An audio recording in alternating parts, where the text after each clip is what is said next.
Hi, my name is Michelle Bader Ebersole.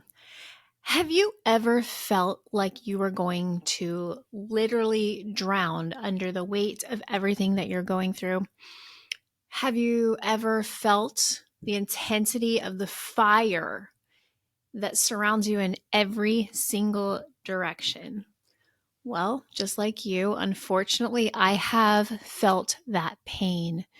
When I watched my husband, age 42, take his last breath, I literally didn't think I was going to survive. When I watched my children cry over the lifeless body of their father, I didn't think I would ever survive the fire that I was going through. I felt like I was going to drown.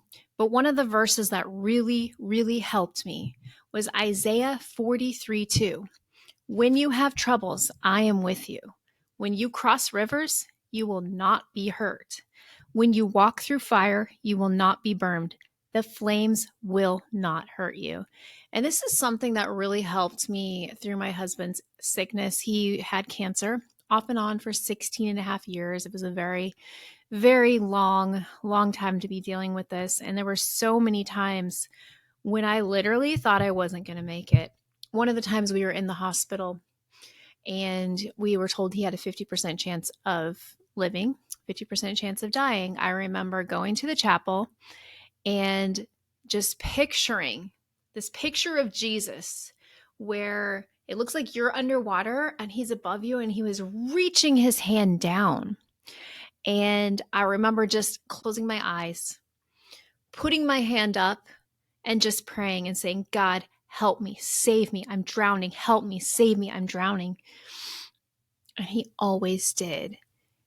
He always meets me where I'm at. He covers me with the peace that passes all understanding. And it's something that can't really be put into human terms because it is something that passes all understanding. So we can't really comprehend what it is. But I know that I've experienced it, and I'm sure you have too. Those first few days after my husband died, I was a mess. I would be laying on the floor, crying with three kids, ages 12, 14, and 15, not knowing how I was going to survive, what I was going to do. And I remember just laying there and saying, God, Jesus, help me. How am I going to do this? How am I going to raise three kids on my own? How am I going to pay for things? I remember the first time I had to do something that was something that my husband would do that I never really thought of. I had to change a mousetrap, and I didn't want to do it. But it was something I had to do. And God gave me the strength. That's a silly example, but God gave me the strength to do the little things and the big things. But I remember just not even being able to function. I remember just this utter hopelessness that I felt over me. But and then I would cry and I would turn on worship music and just cry out. And I felt like I was a little kid sitting on Jesus's lap and he was just comforting me. My friends didn't understand. My family didn't understand. People from my church didn't understand. They meant well, but nobody could really understand the depths of what I was going through except for Jesus. He's literally the only way that I survived the death of my husband. It's been 4 years now, and he has really brought me through the fire. How in the world do you keep your faith when you're going through the fire? Well, I'll share some things that worked for me, and I hope they help you on your journey if you are facing something hard, which we all will. Unfortunately, if we're alive, we are going to face something really difficult. So here's a huge one. The first one is if God allowed it, I can accept it. Okay, I'm going to say that again. If God allowed it, then I can accept it. I remember first hearing that from a sermon when my husband was sick and really grasping what that means. Now, does God cause sickness and death? No, but he allows it. And so I just really clung on to that if God allowed this, I can accept it.